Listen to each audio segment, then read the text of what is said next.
अस्सलाम वालेकुम। मेरा नाम है अजीम। लास्ट क्लास में हमने पढ़ा था एसक्यूएल मॉडल और उसका वर्क फ्लो समझा था। इसका थोड़ा बहुत इंट्रोडक्शन देखा था, किस लाइब्रेरी से हमने इसको किस लाइब्रेरी के साथ ये हमें मिला है, इसके साथ कौन कौन सी लाइब्रेरी मर्ज है। तो आज हम इसको प्रैक्टिकली देखते हैं कि किस तरीके से इसके ऊपर वर्किंग होती है। तो सबसे पहले मैं अपने उस प्रोजेक्ट में जाता हूँ जहाँ पे मैंने अपना ये काम परफॉर्म करना। तो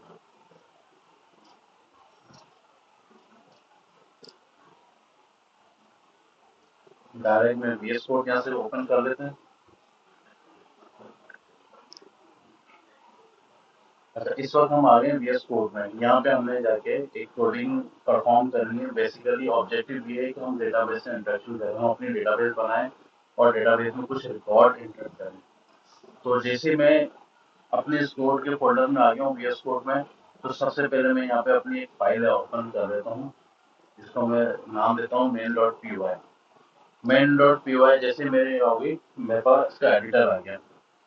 तो सबसे पहले, अच्छा, इससे पहले हम एक काम और करते हैं कि जो स्टेप्स थे ना, जो लास्ट क्लास में हमने पढ़े थे, इसको थोड़ा सा और मॉडिफाई करके डिटेल में मैंने लिख दिया ताकि हर एक स्टेप को हम फॉलो करते हैं और उसकी बेस पे हम अपना काम परफॉर्म करें। तो मैं यहाँ बराबर में रीडमी की फाइल भी खोल देता हूँ। अच्छा, देखिए इस रीडमी की फाइल में मेरे टोटल 10 स्टेप है। ये मैंने थोड़ा सा और डीपली चला के एक स्टेप को अलग अलग कर दिया। लास्ट क्लास में हमने इससे कम ही सीखे थे, लेकिन ये कि हमने एक चीज़ को 2 दफ़ा यहाँ पे किया है। जैसे कि जब भी हम कोई लाइब्रेरी कॉल करते हैं तो हमें पहले उसको इंपोर्ट कराना पड़ता है। तो सबसे पहला हमारा जो स्टेप होगा वो लाइब्रेरी इंपोर्ट करना है। फिर मॉडल डिफाइन करना है। अच्छा, मॉडल डिफाइन किस तरह होगा, जिस तरह हम उसमें क्लास बनाते हैं इसी तरह इसका ऑब्जेक्ट क्लास बनाएंगे। तो इस तरह हमारा एक मॉडल डिफाइन होगा।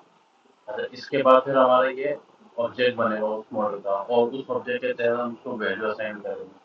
फिर हमारा एक डेटाबेस कनेक्शन बनेगा। डेटाबेस कनेक्शन हमें रिक्वायर्ड होगा क्योंकि हम डेटाबेस के साथ काम करेंगे एसक्यूएल मॉडल का। तो जो भी हम ट्रांजेक्शन करेंगे वो हमें अपने डेटाबेस में रिक्वायर्ड होगी। तो डेटाबेस का कनेक्शन स्ट्रीम यहाँ पे हम मेंशन करेंगे। फिर इसके बाद फिर एक हमारा क्रिएट इंजन बनेगा। वो इंजन बनेगा तो हम डेटाबेस से अपनी कनेक्टिविटी जाहिर करेंगे कि भाई हमारी कनेक्टिविटी यहाँ पर रेडी है। इसके बाद टेबल क्रिएट होगा। अब जैसे ही जब क्रिएट टेबल होगा तो फिर हम एक सेशन ओपन करेंगे। सेशन ओपन करने के बाद हम इसमें इंसर्ट रिकॉर्ड करेंगे अकॉर्डिंग टू और मॉडल। इंसर्ट रिकॉर्ड करने के बाद हम इसमें यहाँ पर कमिट करेंगे। हमने लास्ट क्लास में भी डिस्कस किया था, कमिट करेंगे तो डेटाबेस में सेव होगा, अदरवाइज नहीं। और इसके बाद उसको क्लोज को सेशन सेशन को क्लोज कर देंगे। और साथ ही यहाँ पे प्रिंट एक छोटा सा प्रोग्राम भी चला के देखेंगे कि क्या हमारा प्रोग्राम रन हुआ या नहीं। तो चले आइए, टाइम ज़ाया ना करें और फौरन कोड पे आ जाते हैं। सबसे पहला स्टेप क्या था, लाइब्रेरी इंस्टॉल करनी है। तो मैंने क्या किया, from SQL model import SQL model. एक एसक्यूएल मॉडल की लाइब्रेरी से हमने पहले तो एक एसक्यूएल मॉडल को हमने कॉल किया। दूसरा हम किसको कॉल कर रहे हैं, फील्ड को। फील्ड को करना है। इसके बाद किसको करना है, क्रिएट इंजन को। फिर सेशन सेशन को, और फिर सिलेक्ट को। अच्छा, ये सारे हमने एक साथ टाइप कर दिए। अच्छा, इसके बाद हम एक और लाइब्रेरी इंस्टॉल करते हैं यहाँ पे, टाइपिंग इंपोर्ट करते हैं। Typing from typing import optional. ठीक है। अच्छा, ये तो हमने लाइब्रेरी इंपोर्ट कर दी।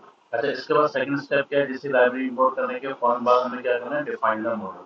अब हमें एक मॉडल डिफाइन करना है। बेसिकली इसको हम उसका एक क्लास कहें या डेटाबेस का स्ट्रक्चर कहें कि डेटाबेस का स्ट्रक्चर डिफाइन करना है। तो जो भी, मतलब हम उसको कह सकते हैं, कोई इतना बड़ा इशू नहीं है, लेकिन हमें इसको पाइथन के कॉन्सेप्ट से हमें एक क्लास बनानी है और फिर इस क्लास का एक ऑब्जेक्ट बनाना है। तो हम क्लास कैसे बना देते हैं कि क्लास, और इसके बाद मैं यहाँ पे देता हूँ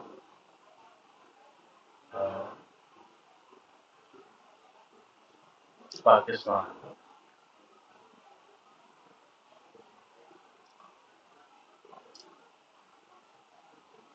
एसक्यूएल मॉडल को इनहेरिटेंस कराया मैंने यहाँ पर, और यहाँ पे मैं एक एट्रीब्यूट दे रहा हूँ, table is equal to true.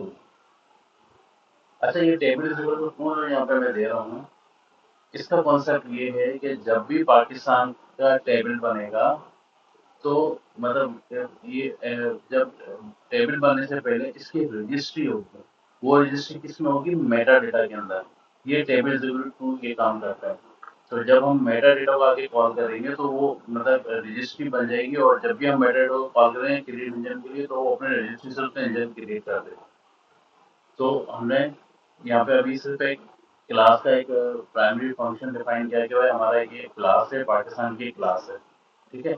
अच्छा, इसके बाद फिर हम उसको नीचे, अच्छा नीचे इसमें बाय डिफॉल्ट दे दिया, मैंने उसको टैप कर दिया, इसको हम समझ लेते हैं। अच्छा, आईडी इज इक्वल टू मैंने एक यूनिक आइडेंटिफिकेशन नंबर दे दिया जो हमेशा हर एक की यूनिक होगी, इसको मैं प्राइमरी की भी डिफाइन कर सकता हूँ कि प्राइमरी की है ये कभी भी डुप्लीकेट नहीं होगी, कभी भी नल नहीं होगी। अच्छा, अगर जब मैं कहता हूँ कि ये नल नहीं होगी तो यहाँ पे तो default is equal to none है। तो मतलब बाद में अपनी दो तादाद है मेरी कि मैं ये कहता हूँ कि ये मेरी प्राइमरी की है और दूसरी तरफ मैं ये कहता हूँ। देखें, हम जो काम कर रहे हैं इस वक्त पाइथन पे कर रहे हैं, पाइथन का हमने एक क्लास का ऑब्जेक्ट बनाया। हम इस पॉइंट ऑफ व्यू से बात कर रहे हैं, अभी हम ये डेटाबेस में बात नहीं कर रहे हैं। जब ये डेटाबेस में जाएगी तो डेटाबेस में ये कंसीडर करेगा प्राइमरी की इज इक्वल टू ट्रू, और कोडिंग की हद तक ये नन है, जब तक इससे कोई वैल्यू नहीं जा रही तो उसकी वैल्यू नन रहेगी। जैसे यहाँ से वैल्यू पास होगी तो उसका प्राइमरी की इज इक्वल टू ट्रू हो जाएगा और वो एक नंबर ऑटो जनरेट कर देगा। और जब जब डेटा में मेरा डेटा रिकॉर्ड होता रहेगा ये वन प्लस उस वैल्यू में करता रहेगा, तो जो मेरी यूनिक आइडेंटिफिकेशन नंबर बनेगा। तो इसलिए इसको हमने इसका नाम इसका आईडी रखा, ठीक है। इसके बाद मैंने इसको कंट्री नेम, पाकिस्तान में कंट्री नेम नहीं, मैं यहाँ पे कह देता हूँ सिटी। हम यहाँ पे सिटी कर देते हैं और यहाँ पे कर देते हैं हम प्रोविंस। प्रोविंस इनफ है, पॉपुलेशन आइडिया नहीं होगा तो इसलिए हम इसको यहाँ पे हटा देते हैं।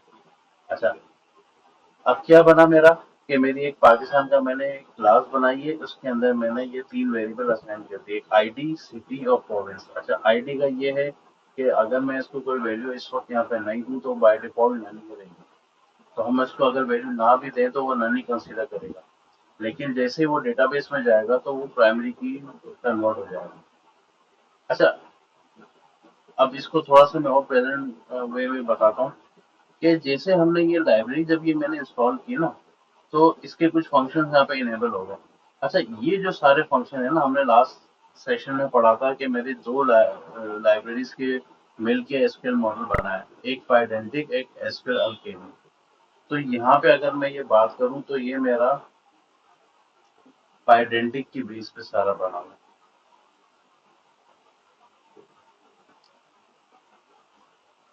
ये मेरा फाइडेंटिक है, क्यों? क्योंकि मैंने अपनी फील्ड को यहाँ पे डिफाइन किया, आइदर वो इंटीजर हो या ऑप्शनल नन हो या इंटीजर हो या प्राइमरी की हो, ठीक है। और सिटी को मैंने डिफाइन कर दिया कि ये मेरा एसकेआर है, प्रोविंस मेरा, ये मेरा एसकेआर है। तो यहाँ मैंने कुछ अपने वेरिएबल्स के, अपनी फील्ड्स की टाइप डिफाइन कर दी। तो आइडेंटिटी की मदद से हम ये काम करते हैं, तो उसकी लाइब्रेरी हमें इस काम को सपोर्ट करती है। अच्छा, अब हम क्या करते हैं, हम अपने अगले स्टेप पे चलाते हैं। हमने अगला स्टेप क्या है यहाँ पे देखा, डिफाइंड मॉडल हो गया। तो अगला क्या है, इसने क्या बताया, क्रिएट ऑब्जेक्ट। क्रिएट ऑब्जेक्ट हम बुक्स में किस तरह बनाते थे, ये भी यहाँ पे करके देख लेते हैं। ये मेरा पाकिस्तान का ऑब्जेक्ट बन गया, ऑब्जेक्ट बन गया। इसको मैं एक नाम देता हूँ, लेट सपोज के चाहिए, कराची, ठीक है। एक ऑब्जेक्ट है मेरा कराची। अच्छा, अब इसमें मैं क्या दूंगा, city is equal to Karachi, province PROVINC, province is equal to Sindh. हमने एक वैल्यू असाइन कर दी, ठीक है। इस मीन्स कि मेरा यहाँ पे एक क्लास बनी और ये किसका ऑब्जेक्ट बन गया। अब हम तीसरे स्टेप पे जाते हैं। यहाँ पर तीसरा स्टेप क्या है मेरा, सॉरी तीसरा तो ऑब्जेक्ट बन गया। चौथा स्टेप डेटाबेस कनेक्शन। अच्छा, अब हमें डेटाबेस कनेक्शन बनाना है, तो हमें डेटाबेस का स्ट्रिंग कनेक्शन लेके आना है। वो कैसा बनेगा, मैंने क्या database, sorry database underscore URL is equal to, मैं फॉरन अपने डेटाबेस में क्या, ये मेरी न्यून की डेटाबेस है, यहाँ से मैं इसका कनेक्शन स्ट्रिंग उठाऊंगा, वो ये है। मैं इसका,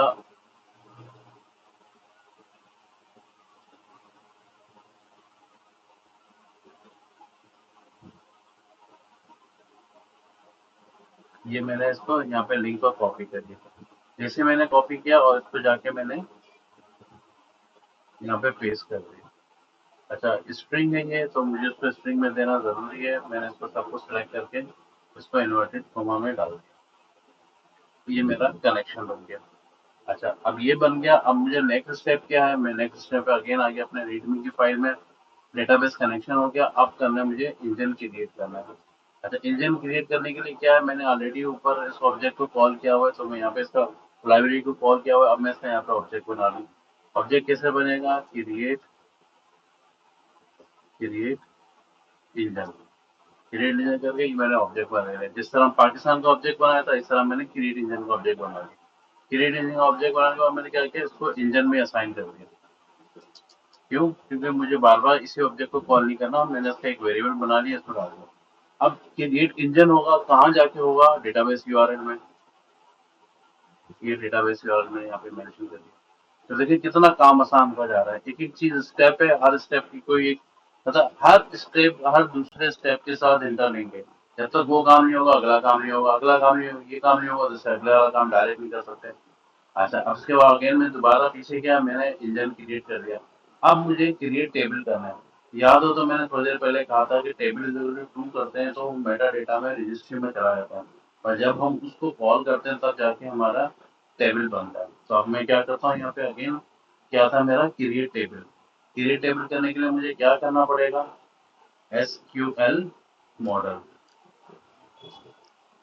SQL model dot Meta data,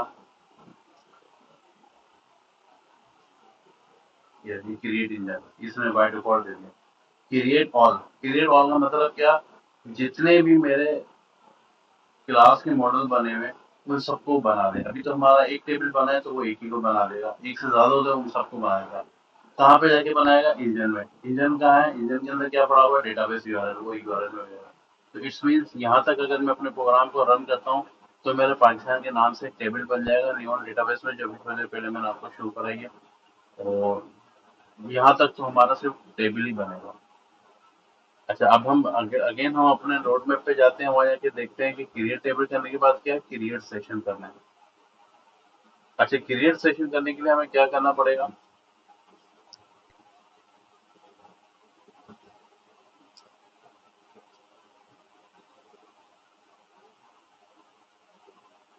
object बना सेशन का। इस ऑब्जेक्ट में हमने क्या पास करना है, इंजन। इंजन पास कर दिया, उसको एक वेरिएबल में असाइन कर दिया। यहाँ पे मैं वेरिएबल क्या ले सकता हूँ, मैं वेरिएबल इंसर्ट रिकॉर्ड ले सकता हूँ। देखिए जो चीज आसानी है, मैं तो मतलब उस तरीके से चले, इंसर्ट रिकॉर्ड करें, या मैं इसको एक सेशन का नाम दे रहा हूँ, मैं सेशन भी कर सकता हूँ। अच्छा, अब मैंने क्या करना है, यहाँ पे शुरू में विथ लगा दी। विथ मीन्स के विथ के साथ ये सेशन चलेगा, और जब तक ये विथ के साथ ये फंक्शन चलेगा, और ये जब तक हम इसको क्लोज नहीं करेंगे फंक्शन अपना काम परफॉर्म करता रहेगा। अच्छा, अब हमने ये कर दिया। अब हमने यहाँ पे क्या करना है, जब हमने यहाँ पे ये वेरिएबल डिफाइन कर दिया सेशन का, तो अब हम इस वेरिएबल को यहाँ पे कॉल करेंगे, सेशन डॉट ऐड। ऐड करने के बाद क्या करना है, हमें उस ऑब्जेक्ट को कॉल करना है। किस ऑब्जेक्ट को, जिस ऑब्जेक्ट का हमने जिस क्लास का ऑब्जेक्ट बनाया था, वो क्या बनाया था, KHI, जिसके अंदर वैल्यू क्या थी, कराची और सिंध, वो हमने यहाँ पे पास कर दी, session dot add. It's mean के अब इस सेशन के अंदर, सेशन किसमें बना, इंजन के अंदर। इंजन के अंदर क्या है, मेरी डेटाबेस है, तो उसने जाके यहाँ पे मेरे डेटाबेस में चीजें ऐड कर दी। तो मैं थोड़ी देर के लिए रुकूं तो ये पूछता हूँ कि क्या यहाँ पर आके मेरी डेटाबेस बन गई, ओ डेटाबेस तो ऊपर बन गई, क्या मेरा रिकॉर्ड एड हो गया, नहीं। क्यों नहीं होगा, क्योंकि जब तक मैं सेशन डॉट कमिट नहीं करूंगा। देखिए इसने खुद ही डिफाइन भी कर दिया, सेशन डॉट कमिट।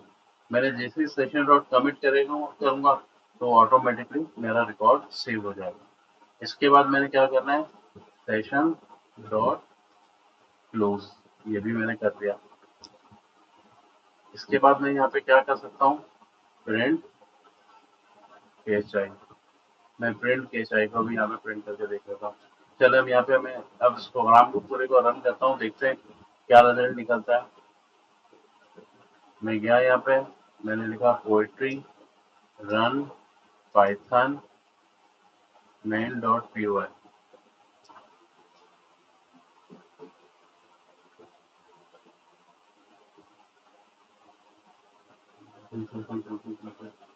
अच्छा एक काम करते हैं, इसको हम इस फाइल को लेके रूट पर रख लेते हैं।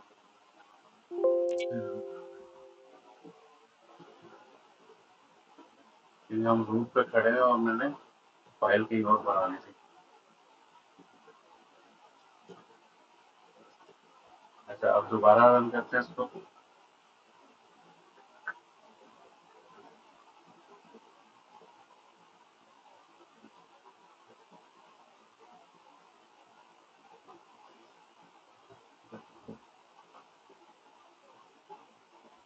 अच्छा अभी सिलेक्ट की कमांड हमने यहाँ पे चलाई नहीं है, तो उसने उसका एरर दिया। For the time being select अगर हटा देता हूँ।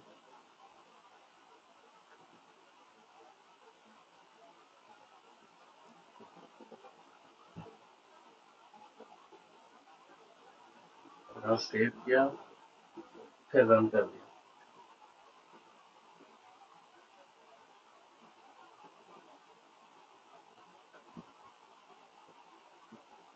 मेरा प्रोग्राम रन हो गया। अच्छा सिलेक्ट पे इसने मुझे एक एरर दिया था। क्यों? क्योंकि एक तो मैंने सिलेक्ट का एस कैपिटल लिखा नहीं था, और दूसरा मैंने सिलेक्ट को कहीं आगे भी यूटिलाइज किया नहीं था। तो इन दो की वजह से इसने मुझे एरर दिया। और एक ये कि मैंने मेन डॉट पी वाई की फाइल जो मैंने एक और फोल्डर के अंदर डाल दिया था, और उस फोल्डर के अंदर मैं मौजूद नहीं था कमांड टाइम पे, जिसकी वजह से ये एरर देता है। देखिए एरर को समझना ही बड़ी अहमियत का हामिल होता है, कि जब हम एरर आया उसको अगर हमने समझ लिया कि क्यों एरर आया, तो देखें 2 मिनट में रिजॉल्व हो जाता है। अच्छा अब मैंने क्या किया है कि मैंने पाकिस्तान के एक टेबल बनाया, उसके अंदर मैंने ये रिकॉर्ड कराया कराची और सिंध। अब हम जाके देखते हैं कि मेरा ये कंपनी का जो ये डेटा है, इसके अंदर मेरा ये टेबल बना या नहीं बना। मैं टेबल में आता हूँ, और ये देखिए मेरा पाकिस्तान का डेटा बना, और इसके अंदर मेरा कराची और सिंध आ गया। अभी थोड़ी देर पहले हमने इसको ये बनाया, और इस बनाने के साथ साथ जो है हमने इसको रन करके देखा। तो इंसर्ट रिकॉर्ड के हवाले से जो है इस तरीके से एक्चुअली ये हमारा डेटाबेस इंट्रोडक्शन है, कि किस तरह हमने डेटाबेस बनाई और डेटाबेस में किस तरह डेटा रिकॉर्ड करा। अगला सेशन जो होगा वो इसी पर टू भी कंटिन्यू करेंगे, और इसमें जो है हम सेलेक्ट की कमांड लगा के जो है डेटा को रिट्रीव करके देखेंगे, और फर्दर एक दो और एंट्रीज करके देखेंगे। जब तक के लिए अल्लाह हाफिज।